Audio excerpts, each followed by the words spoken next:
Bienvenidos a nuestro quinto curso virtual de la Sociedad Argentina de Pediatría, filial del Alto Valle de Río Negro y de Neuquén. En este caso con nuestro curso de urgencias, que llamamos nuestro cuarto curso en la historia de estos cursos y de nuestra filial. Bueno, bienvenidos a todos desde toda la extensión de Río Negro y de Neuquén. Bienvenidos a este tercer módulo, que en este caso vamos a desarrollar la pseudoanalgesia para procedimientos en la urgencia pediátrica. Y como vamos a ir viendo durante la presentación, van a tener además material bibliográfico agregado y estaremos interactuando un poco mediante el foro con los casos clínicos como para poder desarrollarlos y aprender juntos. Bueno, sin mucha más introducción, comenzamos entonces con el tema de hoy. Y más que nada vamos a comenzar con algo muy importante, que es justamente por qué hablamos de pseudoanalgesia o qué tiene que ver la pseudoanalgesia en las urgencias. Entonces, es importante recalcar que permite salvaguardar la seguridad y el bienestar del niño mientras yo voy a realizar un procedimiento, como vamos a ver más adelante. Le evita el malestar físico y el dolor que puede estar generado por este procedimiento. Le va a permitir a ese niño controlar la ansiedad y minimiza el trauma psicológico y maximiza el potencial de la amnesia del episodio. Controla el comportamiento y el movimiento para facilitar la realización del procedimiento, y la idea es devolver también al paciente a un estado seguro en el que había estado previamente, y aún mejor porque está con un problema solucionado o con un diagnóstico en desarrollo. ¿Qué pasan con estos niños que asisten a cualquiera de nuestras guardias o un consultorio con el fin de asistirse, básicamente? Primero tenemos que pensar y un poco, acá vamos a tratar de intercambiar los roles solamente por unos minutitos. Pensemos que es un niño que por alguna situación X tiene alguna anoxia, algún problema agudo, el cual debe ser resuelto por personas que no van a ser sus padres.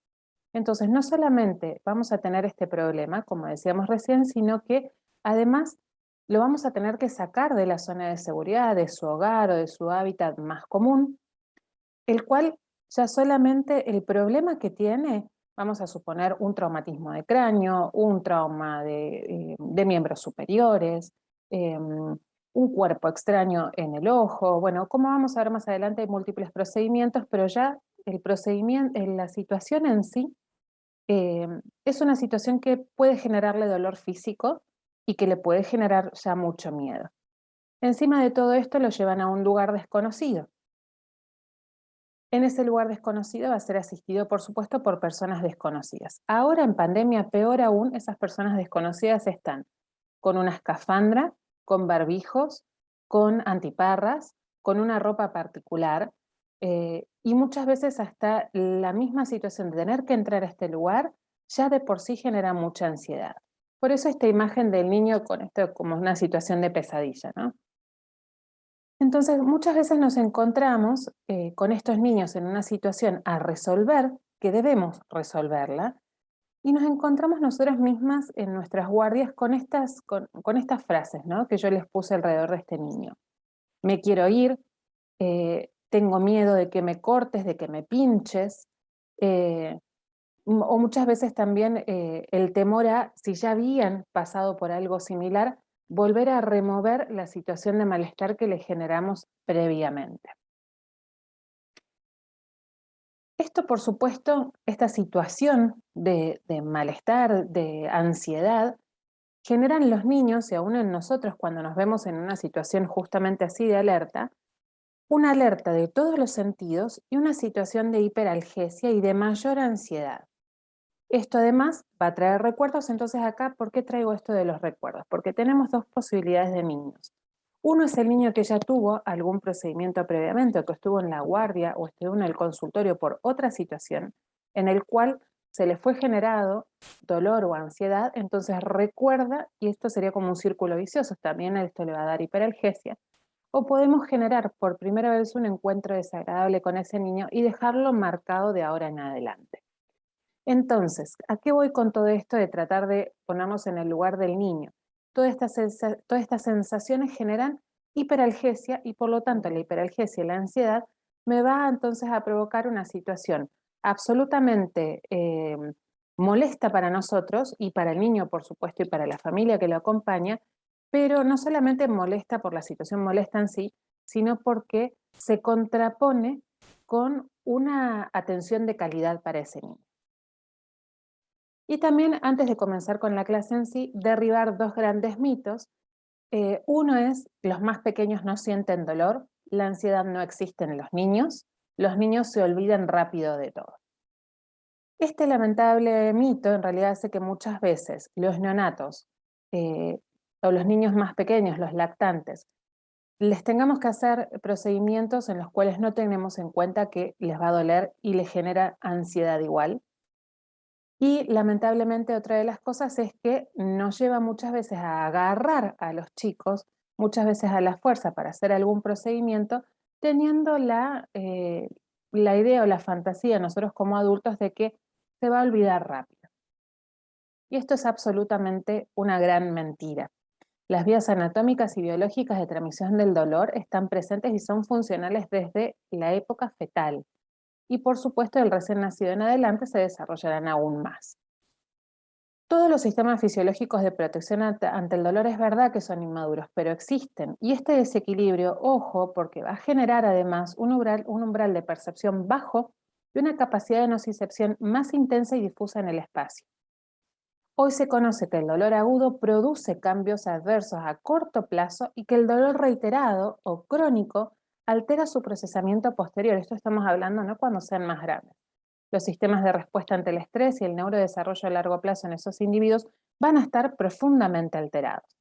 Y esto es importante remarcar porque esto de que se va a olvidar rápido o no lo siente o no tiene memoria, de alguna y de cierta forma va a dejar una huella y este procesamiento va a generar después que ese individuo en etapas mayores, un niño mayor o incluso un adulto, tenga respuestas diferentes ante estas situaciones.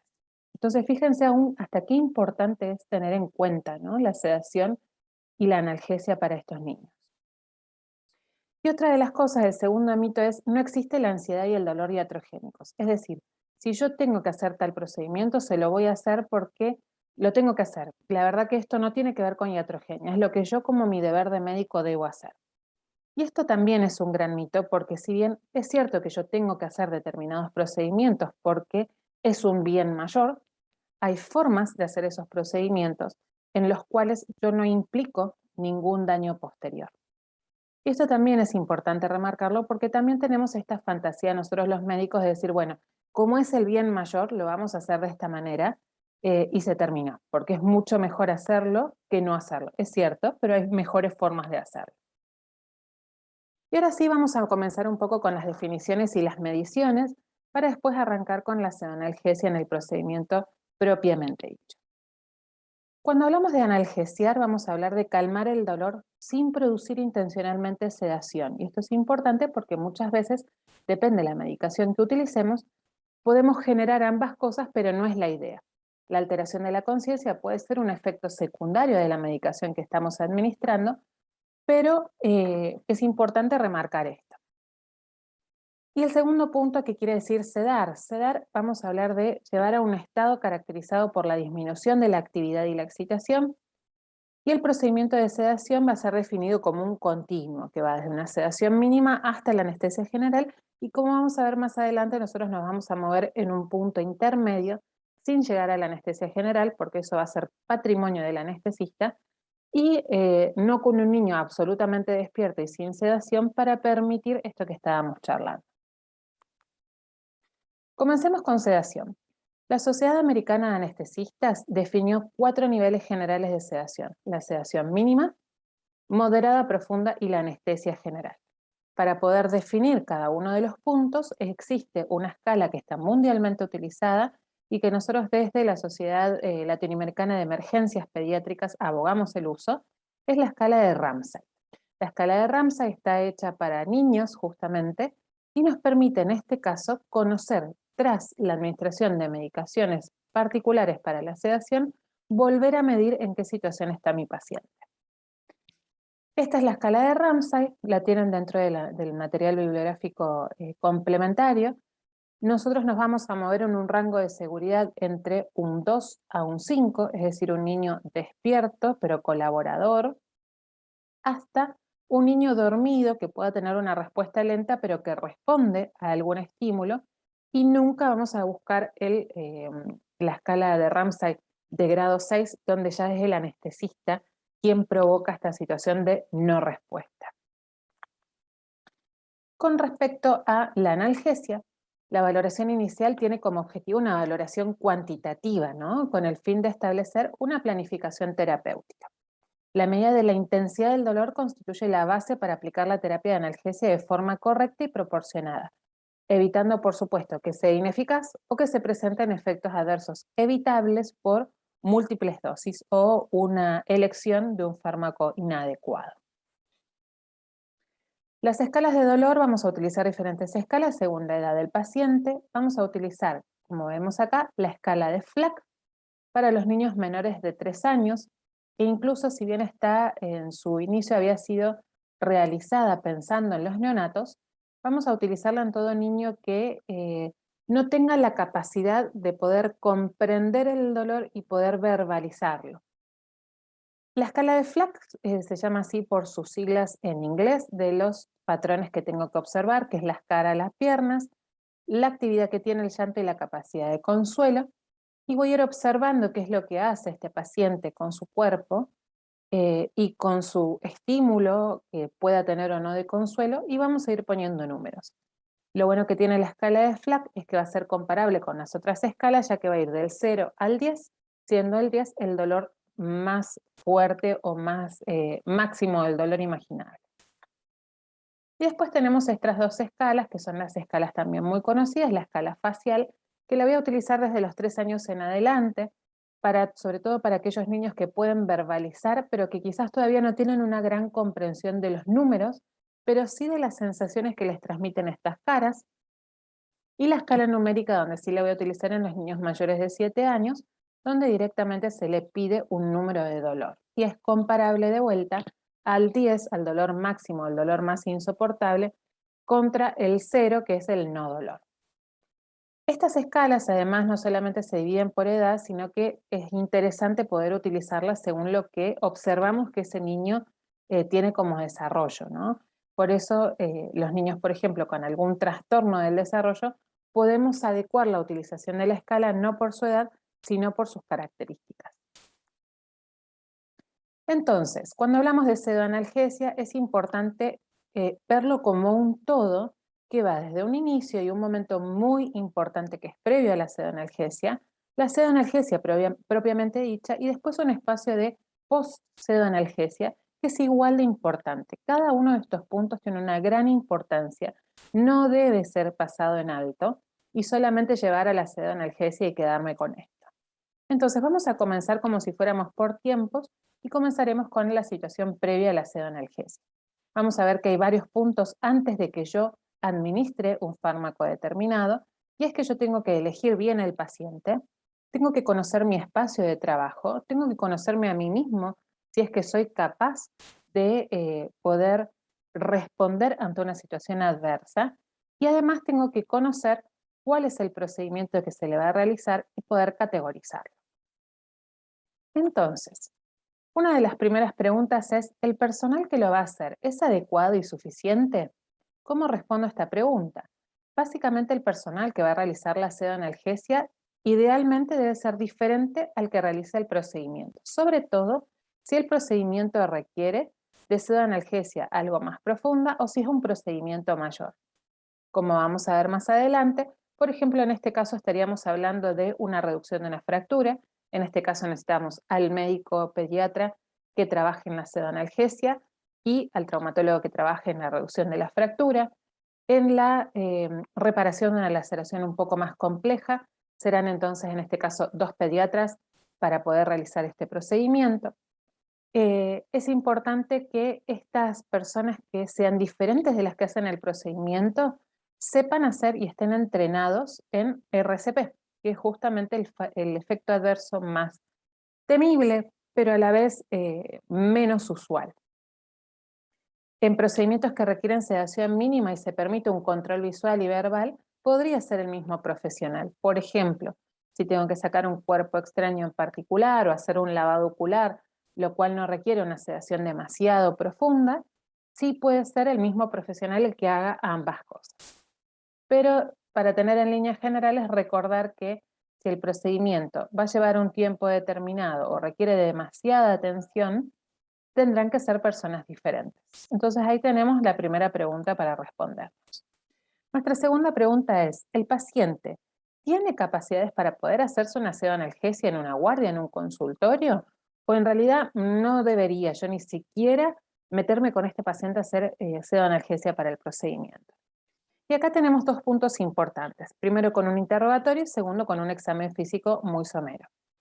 Con respecto del interrogatorio, vamos a tomar el sample que utilizamos del PALS, vamos a utilizar las últimas letras y le vamos a poner AMPLE, entonces para recordarnos vamos a preguntar acerca de alergias o reacciones adversas, de hecho a los mismos fármacos que vamos a utilizar si es que en algún momento tuvo contacto con ellos. Si utiliza alguna medicación diariamente, dado que si bien prácticamente no existe, puede haber interacciones entre ambas medicaciones. Sí, en cuanto a la P, preguntaremos si tuvo procedimientos previos, si tuvo cirugías previas o si hay algún antecedente de interés que nos quieran contar. Con respecto de la L, vamos a preguntar acerca de la última comida, pero después vamos a desarrollar un poco este tema. Con respecto de la E, si tuvo experiencias previas de pseudoanalgesia. Entonces ahí yo tengo un pequeño panorama en cuanto al interrogatorio de algunos datos muy importantes. Del examen físico me voy a valer del ABCD, como hacemos siempre, también siguiendo las pautas del PALS. Miraré su vía aérea, si está o no permeable, si no tienes muchas secreciones altas, por ejemplo en este caso. Vamos a ver de la B el sistema respiratorio y tendré que descartar si no tiene un catarro de vías aéreas muy importante o si no está cursando algún cuadro de broncoespasmo. Con respecto de la C, chequearé frecuencia cardíaca, sistólica, pulsos y relleno capilar. En verdad, la mayoría de las veces los pacientes en todo lo que es esta situación en general están sanos y estables, dado que el problema es otro. Con respecto de la D, si bien jamás voy a hacer pseudoanalgesia en un niño que tenga una alteración o un déficit neurológico agudo, sí puede suceder que el paciente tenga alguna situación de base, como por ejemplo algún retraso, alguna epilepsia, algún trastorno del desarrollo, que como mencionábamos antes esté bajo algún tratamiento que pueda producir efectos de rebote de la medicación que yo voy a utilizar o tener mayor necesidad de la misma. Para hacer una mnemotecnia y recordar cuál es además el paciente de bajo riesgo, y en esto que decíamos, bueno, su examen físico estará bien, ¿qué más tendré que observar? En realidad lo primero que tengo que mirar es algo parecido a lo que van a hacer los anestesistas cuando valoran el ASA del paciente. Yo tengo que tener siempre, prever una situación de peor que me pueda suceder, como decíamos antes, tener que hacer una reanimación respiratoria o una reanimación cardiopulmonar. Entonces, en este caso, además, antes de administrar cualquier medicación, voy a utilizar además la mnemotecnia esta Lemon, que también tiene sus siglas en inglés, pero que voy a observar. De la L de look, voy a mirar el aspecto de la cara, el cuello, la boca, a ver que sea una boca que se pueda abrir fácilmente, que sea un cuello que no tenga ninguna deformidad, el aspecto de la cara, que no haya ninguna simetría. En cuanto a la E, voy a utilizar y voy a valorar diferentes espacios, como por ejemplo el espacio que quedan entre los incisivos cuando le pido que abra la boca, o la distancia tiromentoniana, para ver que sean distancias adecuadas y no pequeños espacios que luego podrían llegar a ser un gran problema en el caso de tener que hacer una reanimación. Cuanto a la E, me voy a mirar el Malampati. En este caso sí podemos hacer Malampati en la urgencia. Nosotros en general, en una urgencia, cuando tenemos que intubar a un paciente, no tenemos un paciente despierto y consciente para pedirle, estando sentado, que nos abra la boca y nosotros valorar cuál de estas cuatro gráficos podemos observar en nuestro niño. Pero en este caso, en que el problema es otro y en que el niño viene consciente, yo sí puedo valorar un Malampati. Es una de las únicas veces que nosotros podemos valorarlas en un paciente que podría llegar a intubarse a posterior. En cuanto a la O, voy a ver obstrucciones, pero hablando sobre todo de secreciones, ¿no? Y por último voy a valorar bien el cuello, la movilidad y la posibilidad de posicionarlo en caso de que sea necesario. Si bien todas estas situaciones parece darnos algo de temor porque uno está viendo características para poder o no intubar al paciente, como les decía, es muy importante que quien haga pseudoanalgesia tenga desarrolladas las maniobras de reanimación adecuadamente, sepa o pueda intubar al paciente en caso de que sea necesario o colocar una máscara laringea. Por eso todo esto se hace en forma previsora. El tercer punto que debo preguntarme es si tengo adecuada monitorización del paciente y si mi espacio de realización de pseudoanalgesia cuenta con los elementos adecuados. Entonces, ¿qué tenemos que mirar en este punto? Saber y conocer la escala de Ramsay para buscar, como decíamos, un nivel de conciencia que sea adecuado para el procedimiento. Tengo que tener la posibilidad de controlar la ventilación, es decir, tengo que tener la posibilidad de que en el espacio yo al paciente pueda mirarle la cara, el color, pueda ver sus movimientos torácicos, pueda tener la posibilidad de ver el patrón respiratorio, pueda tener acceso a él para poder auscultarlo, pueda tener en oxímetro de pulso, poder mirar un monitor. En el caso de que tengan capnografía no invasiva, la verdad que es fantástico, así que sería otro recurso más que podemos agregarle, pero no en absoluto es algo obligatorio. Y tengo que tener además la posibilidad de administrarle oxígeno de ser necesario. Con respecto a la hemodinamia, ¿qué tengo que tener posibilidad de chequear frecuencia cardíaca y TA? Y de hecho se sugiere que la TA pueda ser controlada cada 10 minutos en sedaciones moderadas y cada 5 minutos en sedaciones profundas. Es decir, que el espacio donde yo me encuentro tiene que tener un monitor, tiene que haber una enfermera o enfermero y tenemos que tener la posibilidad de medir todos los signos vitales, inclusive la TA. Y además tengo que saber y conocer, o por lo menos tener como machete, muchas veces en la urgencia decimos, bueno, no es necesario saberse todo de memoria, es necesario conocer dónde buscar las cosas rápido. Entonces tener las escalas, tanto la de Ramsay como las distintas escalas de dolor. Acá y les traje a modo para ver cómo, o compartirles. Estas son imágenes extraídas de mi servicio, del Servicio de Urgencias y Emergencias Pediátricas del Hospital Provincial Neuquén. Este es un niño al que por supuesto se le pidió permiso a su familia para poder realizar la grabación. Voy a pasar el video, espero que lo puedan ver. En el primer video, este es un niño, un preescolar, que había tenido una fractura abierta de una de las falanges del quinto dedo, con una herida profunda, y por lo que teníamos que hacer era la reparación de esa herida profunda y el control de su reducción. Está trabajando el traumatólogo, quien filma es una de mis compañeras, yo estaba a cargo de la pseudoanalgesia en ese momento. Nuestro espacio además tiene, como ven, el monitor, donde podemos chequear todos los signos vitales. Y acá en el siguiente video vamos a ver cómo el niño, vieron qué tranquilidad que tenía y cómo se mantuvo en todo este tiempo. Sigue con los parámetros estables y si prestaron atención a su cara, tenía esto que vemos en la foto de más arriba, que es un capnógrafo no invasivo, el cual nos permite chequear, no solamente como vemos en los monitores que quedaron congelados, frecuencia cardíaca, respiratoria, saturación de oxígeno, y la última curva, que es la curva de capnografía. Esto la verdad que sería como lo ideal, ¿no? El capnógrafo igualmente necesita, en este caso, un monitor particular, no cualquier monitor lo podemos censar, ¿no? Pero fíjense, y les vuelvo a pasar el video, la tranquilidad del niño mientras el traumatólogo está trabajando. Fíjense que está despierto porque va mirando y sigue con su mirada a quienes están trabajando. Se mira la vía, levanta la mano, pero fíjense la tranquilidad con la que está el niño y por supuesto la tranquilidad con la que podemos trabajar nosotros como personal de salud en esta situación, ¿no? Pasamos entonces.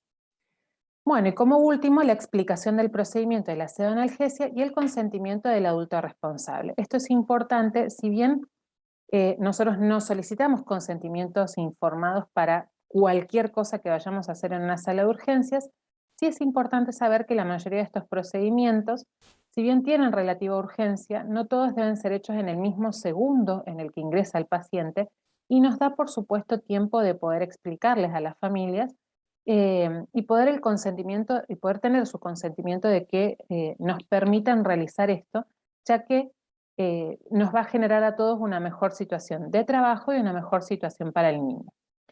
En nuestro caso, en nuestro hospital, nosotros contamos con un consentimiento informado que está escrito. En su momento era en papel y ahora en cuestiones de la pandemia hemos vuelto las cuestiones, como creo que la mayoría, más tecnológicas y más virtuales. En este caso lo que se hace es explicarle al paciente y él nos da el consentimiento y uno redacta dentro de la historia clínica eh, el sí de sus padres o del tutor que esté en ese momento. Y la última pregunta con respecto a todo lo que era pre-pseudoanalgesia es qué tipo de procedimientos nos enfrentamos. Y los vamos a clasificar en 3 colores. Vamos a tener procedimientos rojos, procedimientos amarillos y procedimientos azules. Los procedimientos rojos los vamos a llamar aquellos procedimientos que son invasivos y que sabemos que van a estar asociados a dolor intenso y a ansiedad intensa. Como por ejemplo, si bien no todos estos procedimientos se pueden realizar en un consultorio o en la sala de urgencias, digamos una sala de urgencias de básica, ¿no? Un hospital de poca complejidad, sí sabemos que hay algunos que son muy comunes, son frecuentes de realizar por nosotros los pediatras, como por ejemplo, una curación de un quemado, la remoción de algún cuerpo extraño, la reducción de una fractura, la reparación de alguna laceración algo más compleja, la reducción de una parafimosis o de una hernia. Estos son quizás algunos de los procedimientos que más comúnmente, por ejemplo, en mi guardia, en mi espacio de trabajo, se realizan. Después vamos a tener procedimientos invasivos asociados a dolor leve, pero a alta ansiedad. Sabemos que no van a doler mucho, pero sabemos que el solo hecho de acercarnos a hacer el procedimiento y comenzar a desarrollarlo genera mucho malestar. Clásica, la colocación de una vía periférica, el no me pinchen. La remoción de cuerpos extraños simples, la punción lumbar, la reparación de una laceración menor, una herida cortante pequeña en el cuero cabelludo, en la frente, por ejemplo, la irrigación ocular, por ejemplo, por alguna intoxicación, ¿sí? Esto sabemos que no va a generarle dolor, es cierto, o el dolor que se genera es muy leve, pero genera muchísima ansiedad. Entonces vamos a tomarlos como procedimientos intermedios o amarillos. Y después conocemos que hay procedimientos que no van a ser invasivos en absoluto, no generan ningún tipo de dolor, pero de por sí genera mucha ansiedad, que es, por ejemplo, la tomografía computada, la realización de algún tipo de ecografía en particular, el ecocardio, una ecografía para algún diagnóstico en particular, o por ejemplo la realización de un electroencefalograma. En este caso serán procedimientos leves, que le decimos, o procedimientos azules. Ahora sí, vamos a hablar entonces un poco de pseudoanalgesia. Con respecto de la pseudoanalgesia, lo que les traje y les comparto es el protocolo del Servicio de Urgencias y Emergencias Pediátricas del Hospital Provincial Neuquén para de alguna forma poder ayudarnos y guiarnos de cómo realizar esta pseudoanalgesia. Entonces es importante, una vez que yo ya hice todo el momento pre-pseudoanalgesia, clasificar el procedimiento en rojo, amarillo o azul.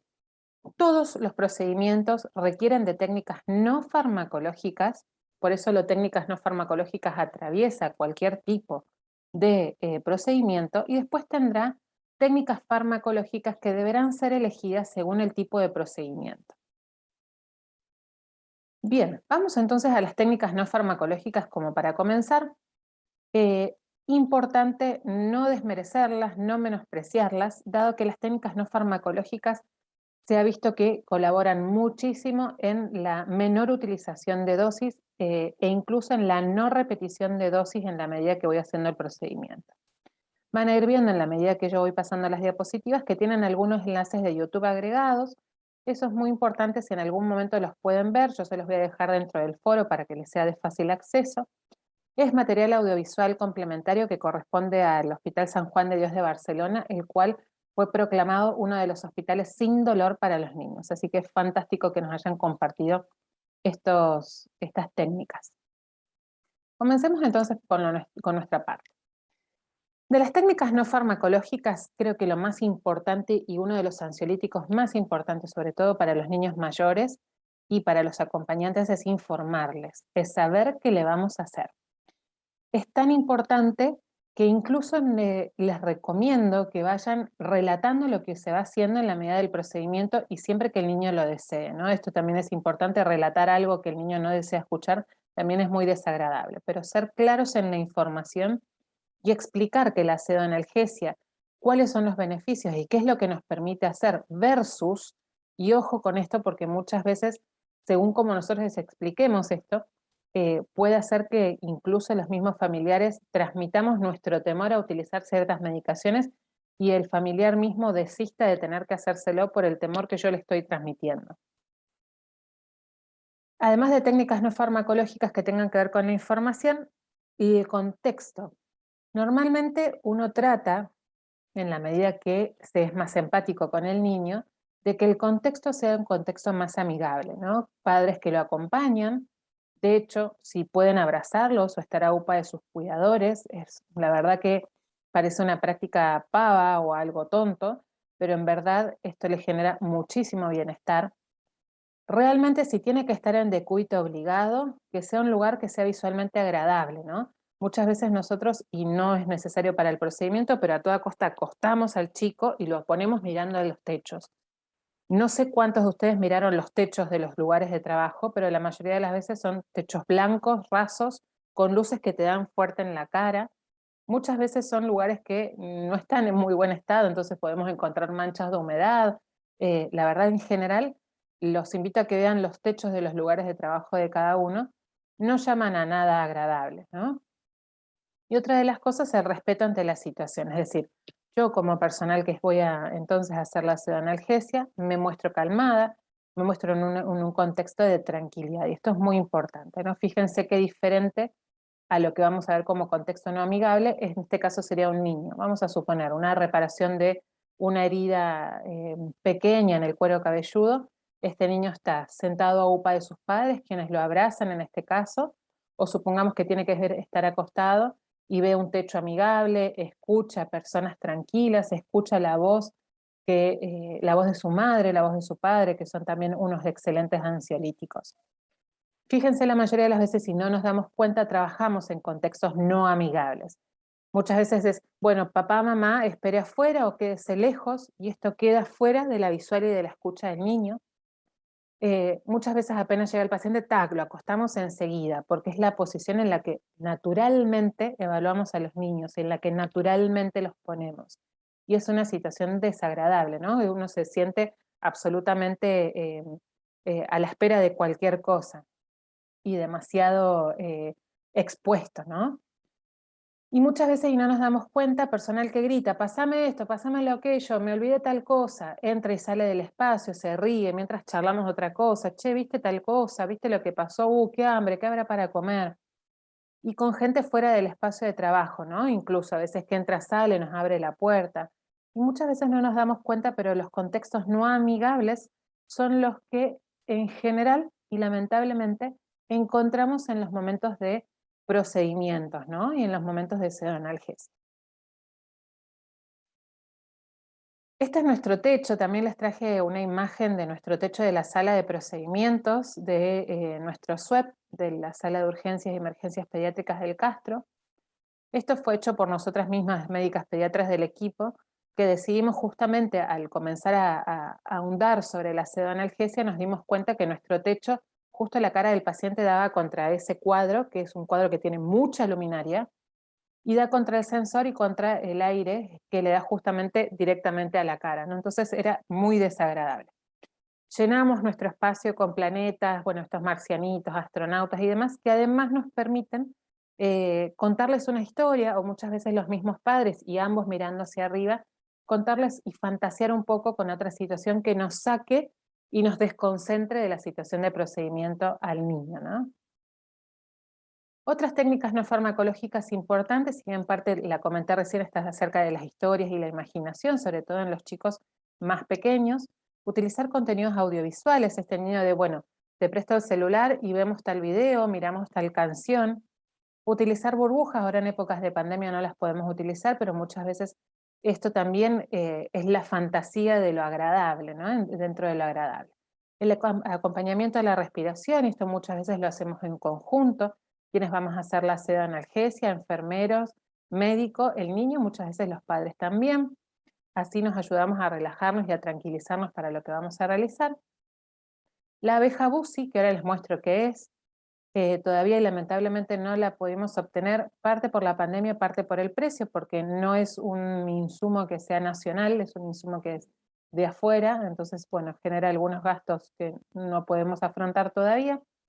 Y esto de la analítica y el detector de valentía, que les dejo el enlace dentro del foro para que después lo puedan mirar y no se nos haga tan extensa nuestra clase. Estas técnicas no farmacológicas le llamaremos cognitivo-conductuales y fíjense cuánto de no farmacológico tenemos. ¿Qué es la abeja Bussi? La abeja Bussi es en realidad este insumo que justamente tiene una forma de abeja, por eso se llama abeja Bussi, que tiene por detrás un parche, como cualquiera de los parches en gel, que se ponen dentro del freezer y da frío. Bueno, esto lo que genera es una asociación entre el frío y la vibración. Esa abejita va vibrando, tiene pequeñas vibraciones, y se coloca centímetros antes del lugar donde yo voy a infligir posteriormente el dolor. Gracias a las teorías de compuertas, lo que se explica es que el estímulo de la vibración y el estímulo frío lo que va a hacer es eliminar o disminuir el umbral que hay por debajo para el dolor, ya que va a estar ocupada las vías de dolor con captar justamente estas otras sensaciones. Entonces es muy útil para, por ejemplo, las punciones venosas o las canalizaciones de las vías, o la colocación de vacunas, que si bien no es una situación de urgencia, termina siendo un procedimiento que podemos llamarle de los amarillos. También dejo el enlace de YouTube en el foro para que después puedan mirar. Son videos muy cortitos del Hospital San Juan de Dios, donde muestran estos recursos en poquitos minutos. Después tenemos otras técnicas no farmacológicas y una de quizás las más importantes y más conocidas por todos, que es la succión no nutritiva. El prender al pecho materno a los lactantes pequeños, sobre todo cuando vamos a realizar el procedimiento unos minutos antes, es quizás una de las cosas más fáciles, gratis, baratas y fáciles que tenemos al alcance de la mano cuando tenemos un lactante y una mamá. Muchas veces puede suceder que la mamá no pueda darle el pecho por alguna razón o que la madre no sea la acompañante, y no es que la succión no nutritiva se puede realizar, y de hecho si bien estamos acostumbrados a poner en una tetina un poco de glucosa y hacerle succionar la glucosa, hay múltiples estudios que lo tienen también dentro del material complementario que demuestran que la sacarosa, el 24%, es la que se lleva el premio cuando hablamos de succión no nutritiva y dentro de las técnicas no farmacológicas de sedación. Y ahora uno dice, bueno, ¿cómo preparo sacarosa al 24%? Es muy simple en realidad, es 1 gramo de azúcar con 4 mililitros de agua. Esto tampoco requiere que nuestro sistema, lugar de trabajo, se ponga en gasto. Es azúcar y es agua.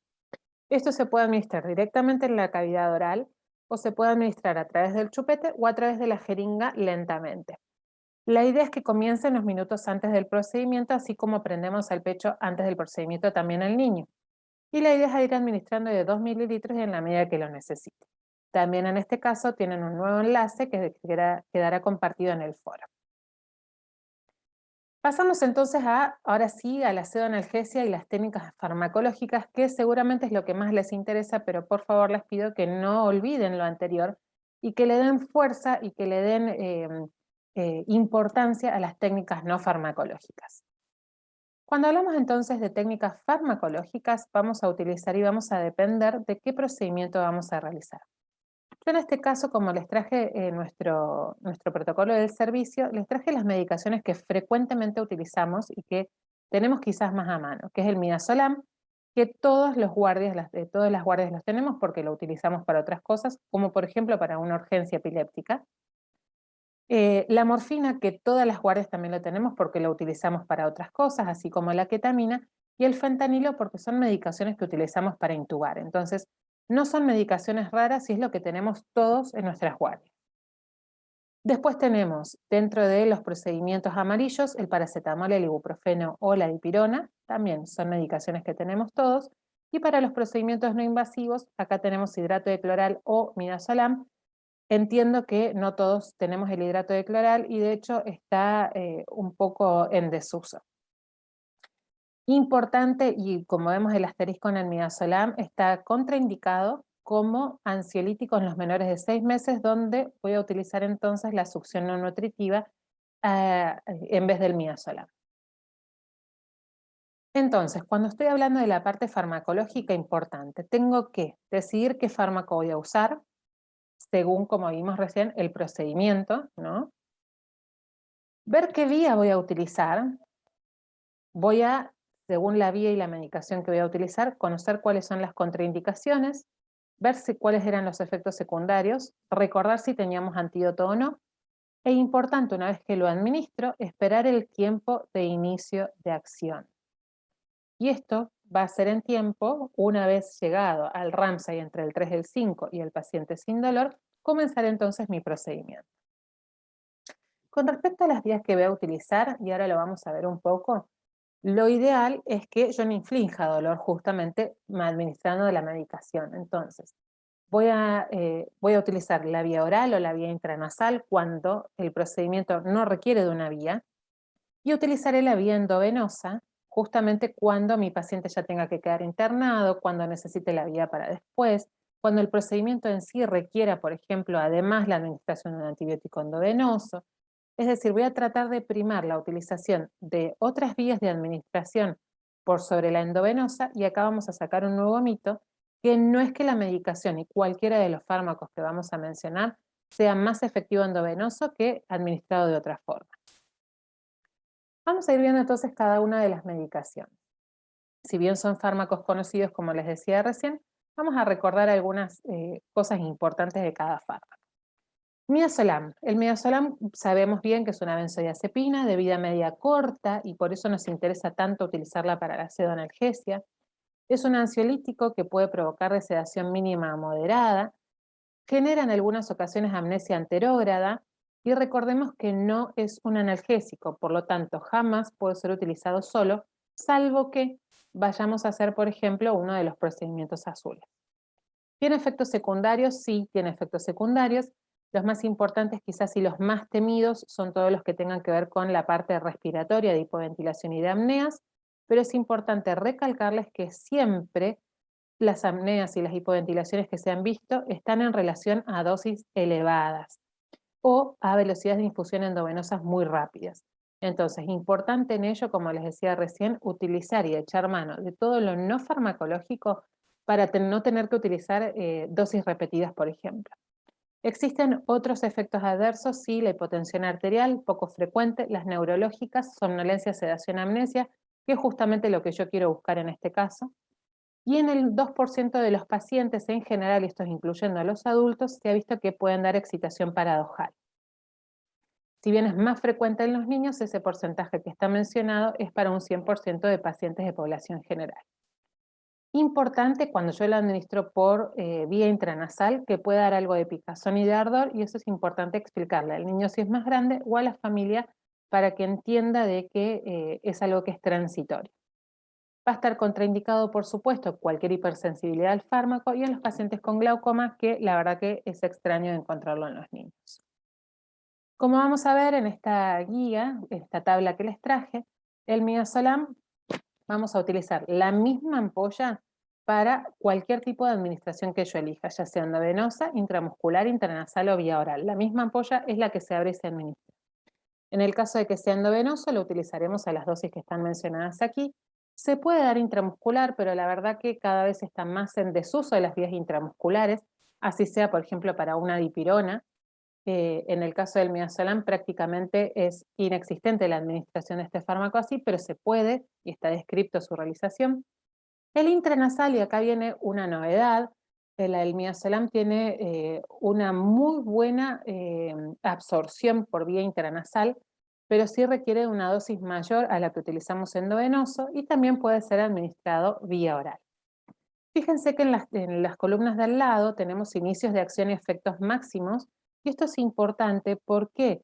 Porque muchas veces yo administro la medicación y pretendo que inmediatamente y al segundo del que fue administrada la medicación esté haciendo efecto, y esto hace que a los pocos minutos repita la dosis. Y después tengo 2 dosis unidas trabajando en el cuerpo del niño, con un niño sedado más de lo que yo quería. Y ahí la culpa la tuve yo por no poder esperar el inicio de acción adecuado. Entonces esto es importante. Si lo endovenoso o lo intranasal dice que empieza a hacer su acción a los 5 minutos, y bueno, entonces comenzaré mi procedimiento a los 5 minutos o incluso cuando esté el pico máximo de la medicación, que fíjense que es entre los 5 a los 10 minutos, como por ejemplo mencionamos recién en las administraciones endovenosas e intranasales. Y esto es muy importante que lo tengamos en cuenta, como les decía recién. Pretender que la medicación sea absolutamente inmediata lleva a grandes errores de múltiples dosis posteriores, con lo que lleva después a efectos adversos cada vez más frecuentes. ¿Tenemos antídoto? Sí, por supuesto que tenemos antídoto, que es el flumacenil.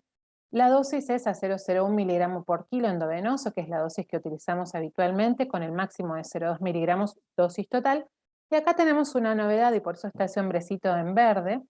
La novedad es que, así como mencionábamos recién el intranasal para la administración de la medicación, también tenemos la indicación del flumacenil intranasal para poder utilizarlo como antídoto. Después les dejo también compartido la revisión clínica donde menciona justamente la administración del flumacenil intranasal. Y esto es importante, ¿por qué? Porque si yo estoy pensando que no voy a colocar una viga, voy a pasar un midazolam intranasal para hacer un X procedimiento, por ejemplo, vamos a ponerle una reparación de una herida. Yo a ese niño le quiero administrar, está muy ansioso, antes del procedimiento le voy a administrar el intranasal. Y digo, bueno, pucha, pero si tengo temor y sé que tengo que usar un antídoto, tengo que ponerle vía, entonces es un lío, porque tengo que ponerle la vía por las dudas. Bueno, esto un poco nos trae algo, no de relax, pero sí de decir, bueno, vamos a estar al mismo nivel. Si hizo lo intranasal para sedarlo, hizo lo intranasal también para revertir su fármaco. ¿Mm? Vamos a hablar un poco de administración intranasal, que entiendo que quizás no sea frecuente y conocida por todos. En verdad, la intranasal es una fantástica vía de administración de fármacos. Eh, Fíjense, de hecho, que hasta hay drogas ilegales justamente que son utilizadas por esta vía, que generan grandes adictos, o sea que realmente es una forma de llegada al organismo que es sumamente exitosa, ¿no? Ahora bien, uno dice, bueno, yo tengo que administrar midazolam, fentanilo, ketamina. ¿Cómo lo hago? La idea en verdad es administrarlo con un insumo de administración intranasal, que son estos que vemos en el gráfico con el fondo celeste, que es el MAD nasal. El MAD nasal, fíjense que es una jeringa, y lo que tenemos es esta parte blanca, cónica, que justamente es lo que vamos a poner sobre la nariz del niño, y apretando la jeringa hace el splash de la medicación. El MAD nasal es un recurso en realidad que viene justamente así, con sus jeringas para enganchar. Eh, Actualmente no sé cuál es el precio, hasta hace unos meses, cada uno de esos MAD nasal está aproximadamente entre 700 y 900 pesos, entonces eso hace muchas veces que sea nuestro stop para poder utilizarlo o que nos lo compren dentro de nuestros lugares de trabajo. De todas formas, si pudiéramos sacar cuentas de cuánto gastamos en la colocación de una vía, desde el AVOCAD, los sueros, las guías y demás, es mucho más plata de la que estamos acostumbrados si compraríamos un MAD nasal, pero bueno, a veces al ser un insumo diferente y exclusivo para esto, cuesta un poco que se pueda comprar, ¿no? Entonces, como buenos sudamericanos, hemos encontrado, junto con la Sociedad Latinoamericana de Emergencias, de hecho es una imagen de ellos esta imagen del medio, que son los MAD nasal caseros. Los MAD nasal caseros, y después si quieren también les dejo dentro de lo complementario un pequeño videito de la SLEPE, donde enseña cómo hacer un MAD nasal casero con otros atomizadores, ¿verdad? ¿No? Con otros spray nasal que vienen con otros fármacos. En este caso, en el que está en el medio, está hecho con un hipersol. No tengo conflicto de intereses y perdona a la gente de su laboratorio, pero hemos encontrado que desarmando la parte del hipersol engancha perfecto dentro de las jeringas de 3 y de 5 milímetros, y eso nos permite hacer el splash en forma perfecta para poder administrar la medicación. Y muchas veces no tenemos ninguna de estas cosas, ni nos vamos a poner en gastos de hipersol o de cualquiera de estos otros atomizadores nasales que no solamente se saca y se engancha, sino que requiere ahí de alguna otra cosa. Para poder ajustarlo en forma perfecta, se puede hacer en forma de gotero. Las formas de gotero, igual es importante, incluso con la misma jeringa pasando gota a gota, que fíjense que no se debe hacer sobre la base, como estamos acostumbrados a hacer los hisopados, que lo hacemos sobre la base de la nariz.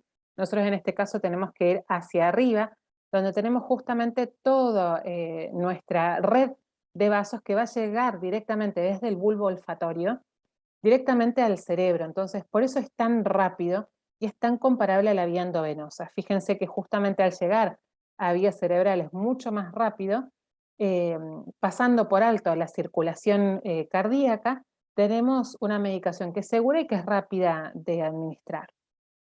Importante saber que no debemos administrar más de 1 mililitro por cada fosa nasal, ya que la extensión se ha visto que es, digamos que puede soportar 1 mililitro de medicación y no más que eso, porque todo lo que administremos más de 1 mililitro por cada fosa nasal va a terminar yéndose hacia boca. Entonces vamos a tener como 2 curvas de inicio de acción porque parte se fue administrada por vía oral.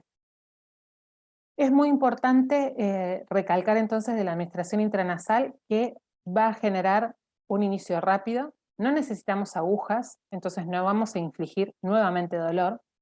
En comparación con la administración oral es mucho más rápida, como decíamos recién, es más predecible porque muchas veces lo que administremos oral, el chico lo puede escupir, lo puede vomitar, puede hacer burbujas e ir goteándolo y babeándolo. Y vemos que además tiene una gran biodisponibilidad cuando es intranasal. Es simple de administrar porque simplemente apoyar el dispositivo o el gotero e ir administrando, y es barato, ¿no? Como decíamos recién. También les dejo el enlace dentro del foro para que puedan ver, en este caso de los MAD nasal, que es uno de los dispositivos intranasales más conocidos. No, no es para hacer publicidad justamente del MAD nasal, pero lo cierto es que es uno de los más exitosos y los que más funciona para los niños. Recordar no más de 1 mililitro por cada fosa nasal. Bien.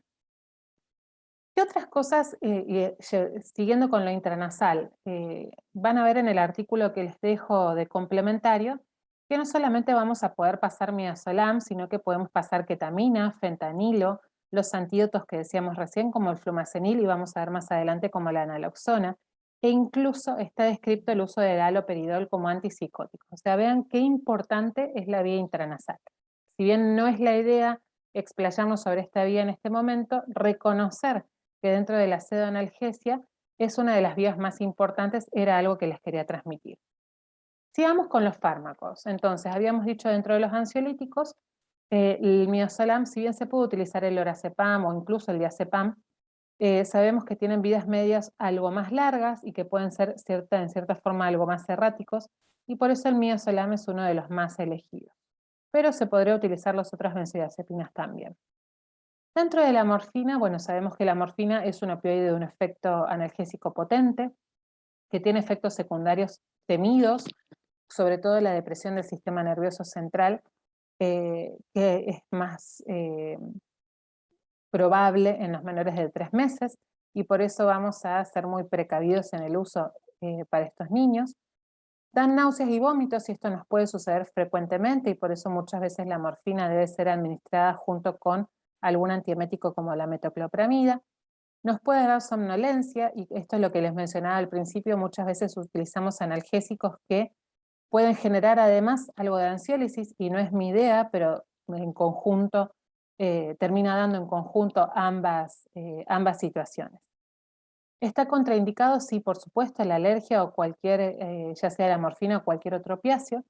Aquellos pacientes que sabemos que han tenido presión respiratoria, que cursan o que son asmáticos severos, o que están en el momento de procedimiento con una obstrucción intestinal o un hilo paralítico, aunque esto cada vez se está estudiando de que no es una contraindicación, pero sigue estando dentro de la bibliografía. La morfina, ¿qué dosis lo vamos a utilizar? A las dosis habituales endovenosa, pero en este caso es importante reconocer que lo podemos pasar subcutáneo con un dolor mínimo que genera en este caso la administración subcutánea, o por vía oral conocida, y en este caso la recomendación es de utilizar el jarabe hecho para esta situación, no abrir la ampolla, dado que no está descrito su utilización de este modo. Las vías endovenosas, subcutáneo o vía oral, las dosis son diferentes, por eso las dejamos acá en esta tabla. Es importante que el inicio de acción va a ir entre 5 a 10 minutos, con un efecto máximo también que va entre 5 a 10 minutos, o sea que yo no voy a comenzar ningún procedimiento antes de los 5 minutos en mi paciente. Y es importante recalcarlo porque volvemos otra vez a lo del midazolam. Me hace que yo dé más dosis y por lo tanto comience a errarle en la adecuada administración de medicación para este niño. Fentanilo. El fentanilo es otro opiáceo potente, es de inicio mucho más rápido que la morfina. Lo que tiene el fentanilo versus la morfina es que es de acción muy corta, entonces para nosotras, para una pseudoanalgesia en urgencia, es un caballito de batalla, porque nos va a permitir sedarlo rápido y rápidamente que ese paciente pueda volver a su estado normal y poder regresar a su casa antes, incluso que con otras administraciones de otros fármacos. Sí es muy importante que debo ser muy precavido en la administración intravenosa de esta medicación, debe hacerse lento, debe hacerse diluido, y en menores de 6 meses está recomendado utilizar la mitad de la dosis de la que utilizamos frecuentemente.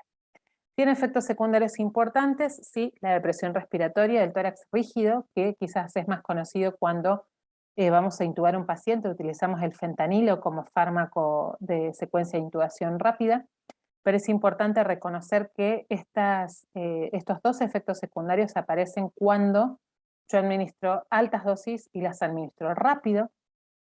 El fentanilo además puede generar mioclonías e hipotensión arterial, pero en un porcentaje muy bajo. Está contraindicado en menores de 3 meses, dado que los efectos secundarios son más importantes, y en cualquier paciente en el que tenga una situación basal de aumento de la TEA.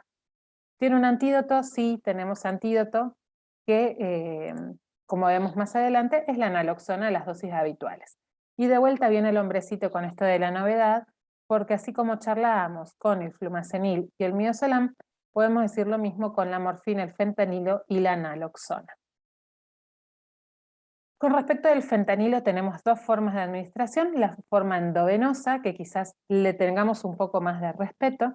Fíjense que la dosis va de 1 a 2 microgramos, siempre las dosis que están expresadas en kilodosis, y se puede pasar intranasal. El intranasal va de 2 a 3 microgramos por kilo, por dosis, y el inicio de acción, fíjense que es uno de los inicios de acción más rápidos que existe, al igual que el efecto máximo, y fíjense que la duración total del fármaco es uno de los más cortos. En media hora yo tengo al paciente otra vez en mi situación anterior. Ojo con esto, es importante también reconocer la duración total, porque yo tengo que saber que mi procedimiento no debe superar ese tiempo, ¿no? Porque voy a tener que repetir la dosis posteriormente. Ketamina. Vamos con uno de los últimos de los fármacos de analgesia potente. La ketamina, como ustedes bien saben, es un analgésico y sedante, provoca un estado disociativo, y esto es importante también informarlo a los padres, que muchas veces la administración hace que los niños queden con los ojos abiertos y está como con la mirada fija, mirando al más allá. Pero es importante que sepamos que la ketamina mantiene los reflejos protectores de la vía aérea incluso a dosis altas, así como la respiración espontánea. Entonces, por eso quizás sea uno de los preferidos para la pseudoanalgesia cuando tengamos algo de temor, versus el fentanilo, que por ahí nos puede dar algo de temor en su utilización. ¿Tiene efectos secundarios? Sí, las alucinaciones, la excitación, la confusión, el delirio, pueden estar en algunos pacientes, sobre todo en los más pequeños, con los que se sugiere utilizar el midazolam en conjunto para evitar este efecto secundario. Hay nistagmo, hay lagrimeo, esto es importante porque además de que dejan los ojos abiertos, hacen el movimiento ocular del nistagmo la mayoría de las veces en forma horizontal y el lagrimeo, y eso asusta muchas veces a los papás. Puede dar náuseas y vómitos, como decíamos, como sucede con la morfina, y en algunos niños puede ponerle algo de plétora facial y un rash en la cara. Está contraindicado en los menores de 3 meses y en los pacientes hipertensos, en los que trataremos entonces de utilizar alguno de los otros fármacos. Con respecto de las dosis y las vías de administración, la ketamina es muy fiel como el midazolam. La podemos utilizar por muchísimas vías: endovenosa, intramuscular, intranasal y vía oral.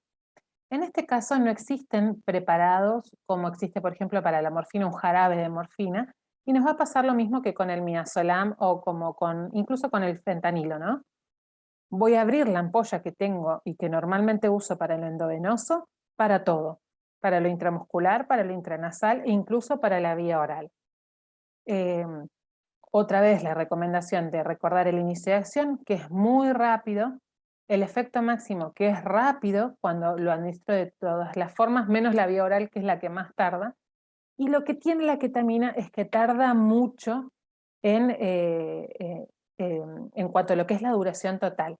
Entonces tenemos niños con efectos de ketamina incluso 1, 2 horas después de su administración.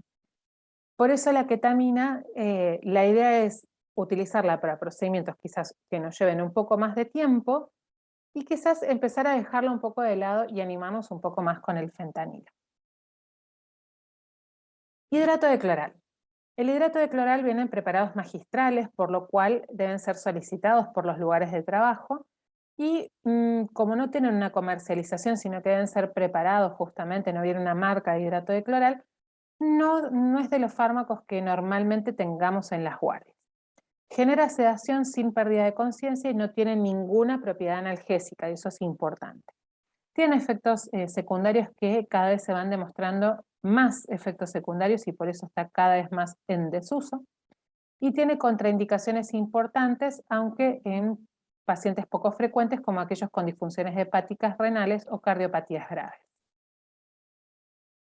La dosis del hidrato de cloral es solamente vía oral porque solamente viene en jarabe. Tiene un inicio de acción que es poco previsible porque puede comenzar entre los 10-15 minutos o incluso hasta los 30 y tiene un efecto máximo recién a los 40 minutos. Y eso es también porque cada vez más es una medicación poco atractiva y la duración total puede ser hasta de 3 horas. Y este otro punto a favor de lo poco atractivo del hidrato de cloral para los procedimientos. Pero bueno, lo cierto es que en algunas guardias los tenemos y si está, se puede utilizar, claro, de la mejor forma, ¿no? Después, y la idea no era explayarme en analgésicos comunes, donde los pediatras tenemos una vasta información, pero sí recordarles que cuando utilizamos dentro de los analgésicos comunes la dipirona, la dosis correcta para el dolor está descrita a 20 miligramos por kilo por dosis, con un inicio de acción a los 60 minutos. Y esto me parecía importante recalcarlo porque la dosis a 10 miligramos por kilo por dosis puede ser muy útil como un antitérmico, pero muy mala que estoy buscando como modo analgésico. ¿Sí? Bueno, un poco de información acerca justamente de por qué utilizarla en esa dosis. Igual es toda información que tienen en el material complementario. Y para ir finalizando con respecto de los fármacos, vamos a encontrar los distintos tipos de lidocaína.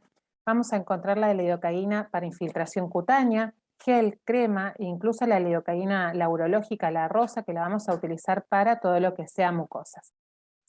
Algo importante de nombrar para la lidocaína, encontramos la lidocaína que puede ser la lidocaína gel-lat, que es la lidocaína que tiene adrenalina, entonces está indicada para las pieles que están laceradas, es decir, la voy a utilizar, por ejemplo, para una herida, para suturar una herida, ayudándome de la adrenalina que va a generar vasoconstricción.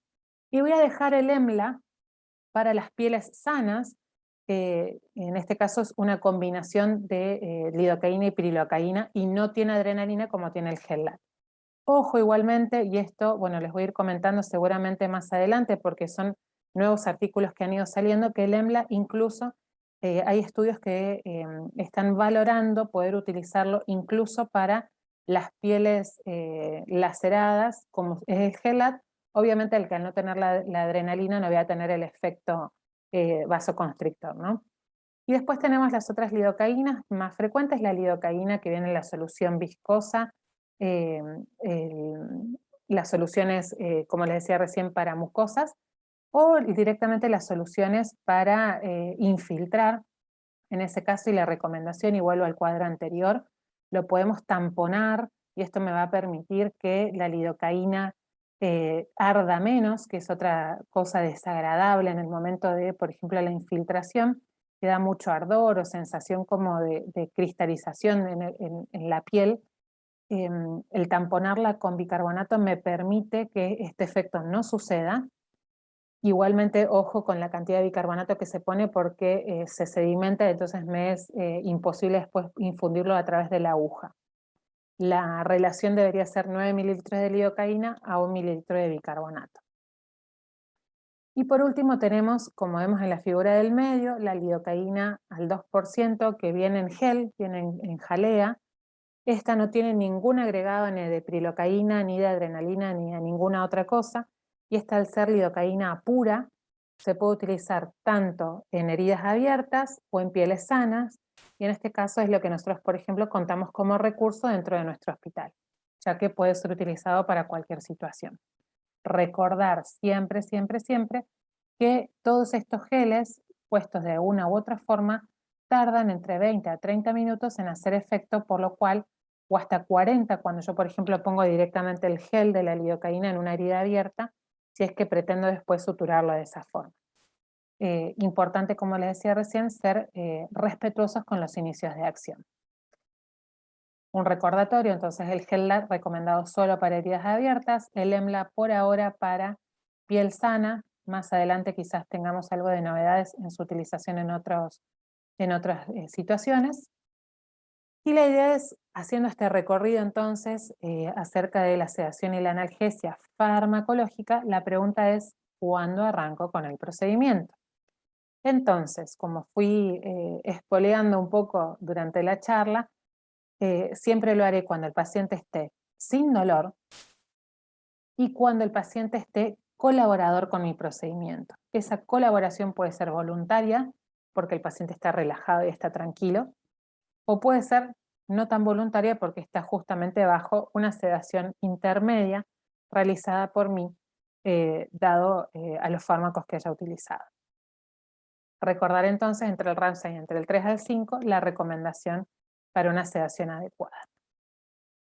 Entonces, durante el procedimiento, no solamente administraré la medicación y me quedaré mirando qué es lo que hace mi compañero durante el procedimiento, sino que la persona a cargo de la sedoanalgesia tendrá que mantener la valoración de los signos vitales, valorar en forma permanente la oximetría de pulso, observar la cara del paciente, el color, tener a mano su estetoscopio para poder auscultarlo, la capnografía de ser posible, pero no indispensable, y revalorar que en óptimas condiciones fisiológicas se encuentre el paciente, es decir, se mantenga durante todo el procedimiento sin dolor, y vamos a ponerle dócil o colaborador durante el procedimiento, es decir, de la misma forma en la que yo inicié, debería mantenerse durante todo el procedimiento y no a mitad del procedimiento empezar a pelear con el paciente. Momento post-analgesia, y ya para ir finalizando. El momento post-analgesia es tan importante como el inicio o como la sedación propiamente dicha, porque yo tengo que devolver al paciente a su casa en la misma situación en la que había llegado con respecto de la conciencia y el dolor.